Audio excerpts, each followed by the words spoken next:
This is going to be a bit of a different video because I'm not talking about a game today, and I'm not talking about something that I even have my hands on yet, and that is PSVR2. This might be the most hyped release of any piece of hardware that there's ever been for me. I was an early adopter of PSVR1. I've owned two of these headsets, the V1 and the V2, and I've played them religiously for the past 6 years. Although I don't have that many PSVR videos on the channel, it's a headset that's been my daily driver for a while. Even though most of the content on my channel in terms of VR is filmed on the Quest 2 on PC, PSVR is the most convenient for me, and that's running off the PS5 console. But it wasn't intended for it and it has many issues, but these are all going to be rectified with the release of its sequel next month on the 22nd. So let's take a look at PSVR1 and how PSVR2 compares, and what PSVR2 needs to be successful and why it's so important in the first place.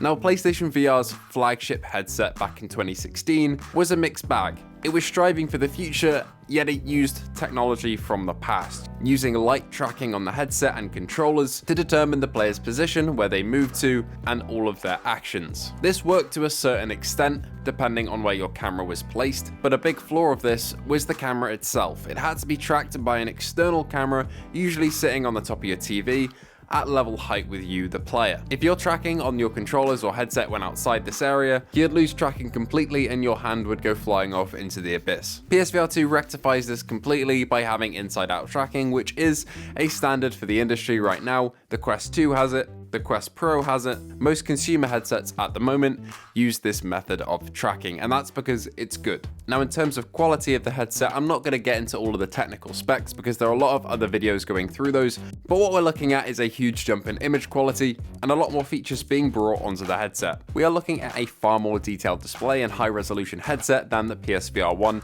in terms of the PSVR2. Things like IPD adjustments for your eye distance no longer have to be done by software by awkwardly putting your face up to the PS camera. It'll be done in headset, and it doesn't really take too long by the looks of it. Of course, you've got pass-through with a dedicated button, and from what we've seen, this looks really clear. And the headset retains the comfort from the original, which is probably the biggest reason that I use the PSVR1 to this day. Its comfort is unmatched. The Quest 2 is just way too front heavy, and although you can get straps for it, it just doesn't match the halo design of the PlayStation VR. The field of view has gotten an increase with PSVR2 as well by 10 degrees, 20 degrees over the Quest 2, which will just add to the immersion and reduce the binocular vision effect that you can get with some headsets.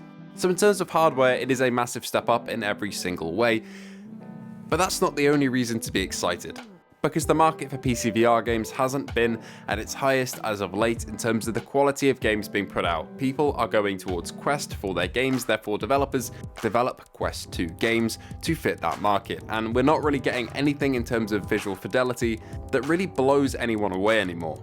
Sure, we get some games like Kayak VR and Hubris that are coming to PSVR 2 as well, but we've had no game in the last couple of years that's really matched the quality of Half-Life Alyx, and not to say that any developer can match Valve, but we've had no AAA devs jumping into the VR space in any meaningful way. That's going to change with PSVR 2, hopefully, and it all depends on the support of Sony with its first-party titles. We have Horizon Call of the Mountain on launch, and this is set to be a beginner's VR experience, so nothing too in-depth in terms of locomotion, which makes sense but is a little disappointing. But from what we hear, the interaction with the game world and the immersion itself is pretty incredible, and the visuals seem out of this world. Aside from this, we get a lot of Quest 2 ports and ports from PC VR. Kayak VR is one of my favourite games to chill out in, and having a more comfortable headset will allow me to have longer game sessions, which is always great. Combined with the foveated rendering and haptics, I feel like kayaking with this new headset is going to be a ridiculously good experience. But we need more support from Sony, in my opinion. We're a month away from launch and we haven't had that much marketing. We've had one trailer of Feel a New Real, we've had the CES presentation, one state of play, and that's about it. Aside from blog posts, which is not really the best way of getting an audience hyped for a product, we've really not had much in terms of marketing, and that kind of needs to change, and I'm hoping it does with the rumours of a state of play, or even 2 state of plays within the next month or so. But maybe people just don't have a title that they're looking forward to generate hype for PSVR 2. For me, I was slightly on that boat in the early days, but as Horizon got announced, Star Wars Tales from the Galaxy's Edge, Saints and Sinners Chapter 2, Kayak VR, and Gran Turismo 7, and many more, I could go on and on, have been announced, I'm firmly in the camp that there will be a lot of games day one that I will want to play and will be playing. Support with free upgrades like No Man's Sky and Zenith prove that there will be titles for people who bought PSVR1 games to upgrade to PSVR2 for free, which is amazing and is exactly what the headset needs to give it a boost for those who are on the fence. But to be honest, going forward, we just need more Sony support directly from them, because looking at the PSVR1's lifecycle, sure, we had a few games coming from Sony Studios or supported by them like Blood and Truth, but we never really had any AAA games being converted properly or meaningfully into VR. Sure, we had a mode in Gran Turismo Sport, but that was one-on-one and it really wasn't that great. We had occasional gems like Saints and Sinners, but to be honest, a lot of the games for PSVR1 left a lot to be desired, and I don't really think it's the devs' fault. The hardware just wasn't there, but now it is, and we can match PCVR in terms of graphical quality through foveated rendering. Gone are the days of not having a joystick on the controller, because the Sense controllers are here to stay, and will make it a lot easier to port PCVR games to the new headset, because they are basically Quest 2 controllers. And overall, we just have a lot to look forward to with this headset, provided that Sony gives us content through AAA titles in VR. Forget Horizon Call of the Mountain for a minute, because that is a given.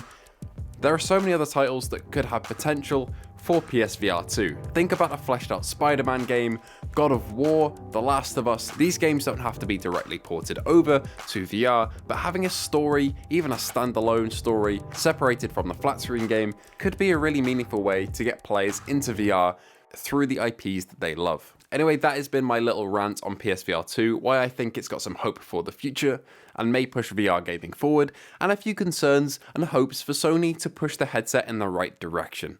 This has been a bit more of a rambling video about just my general thoughts and feelings a month before the headset launches, but let me know yours down in the comments below, because I would love to hear it. Anyway, thank you all for watching, and I hope you did enjoy.